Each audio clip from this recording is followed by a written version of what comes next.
Brought to you by the Every Dollar app. Start budgeting for free today. Okay, so we're going up on, we started at 110,000 and we are at like 55 now, 55, 56. We started with about 12 debts and now we're down to about 5. We're working right now on a line of credit. When that one's gone, it's with the bank and it has a much lower interest rate than some of our other debts. So what we were thinking is instead of just paying the minimum payment on the debts, just taking the line of credit and wiping one out so that we're paying a lower payment to have more margin. Now, I mean, I know that that's transferring debt, but it also is increasing our margin, and it's not opening a new line of credit. My husband and I have had some debate on this, including if we were to do that, should we do the car first because it has a bigger payment or anything like that? And I looked on the Ramsey information, and I didn't find anything specifically with open lines of credit. Let me jump in. Let me jump in to make sure I understand you before you go further, because I don't want to lose where you're at. So you're saying you've got 5 debts left, and one of them is a line of credit that's open. And are you wanting to transfer the other 4 onto that line of credit? Is that what you're saying? That line of credit is $10,000. We have $2,900 left on it. All of our other debts are around $12,000 or $13,000. So what we're hoping to do is kind of use it as a vehicle to get the payment much lower to be able to smack them out faster.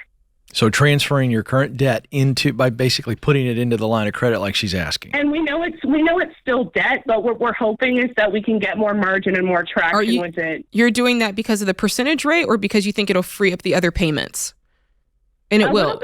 Because the MasterCard, we have 2 MasterCards and a Visa. The 2 MasterCards are both at about 12.5 and the Visa is about 13.3. The Visa is negligible because it's the same interest rate pretty much as the line of credit. I hear how you're thinking. You're doing a lot of math. And let me validate this because I understand what you're doing right now on a heart level. Like when you've been working the baby steps, you do get to this point where you're like, okay, what can I do to work some magic here? And you start moving eggs around and you're like, I could do this, I could do that. And you start you start finding ways that you think will work better, but really they're kind of veering you off course. And here's what I would say. Here's why I wouldn't do this.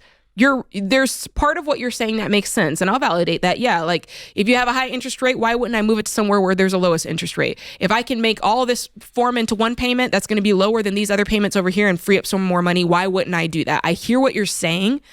However, the negative side of this, and it's a big negative, one of the beautiful things about the debt snowball is you have all of these debts and you can list them smallest to largest and you can check them off your list. And that dopamine, when you check one off the list, is enough to keep you going to the next one.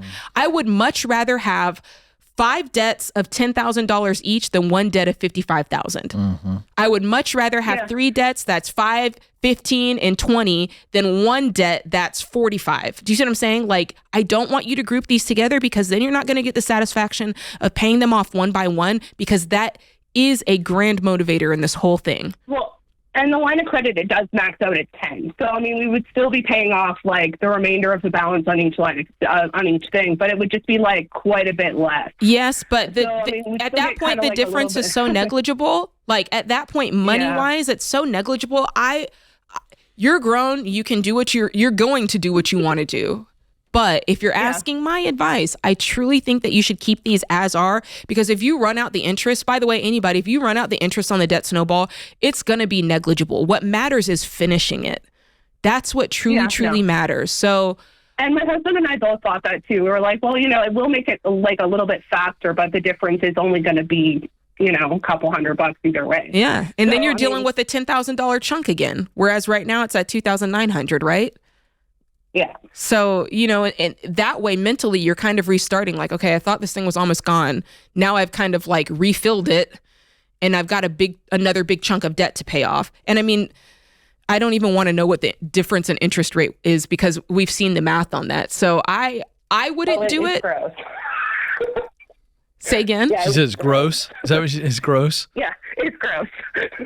The interest rate for the line of credit is like 11 and the interest rate for the credit card is like 27. Yeah, I mean, I know these credit card rates, but I will tell you that's going to light the fuel to get it done. And I mean, that's what I would do. All I can tell you is what I would do. And I stand by that. Yeah, well, and so we have been consistent on that. I mean, we get this call a lot. It's not the first time we've heard that. And again, We teach discipline and momentum is what is at the core of what we are teaching. It's discipline for momentum. So do what you're going to do. People do. But you called us, and Jade laid it out by the book. Create your free every dollar budget today, the simplest way to budget for your life.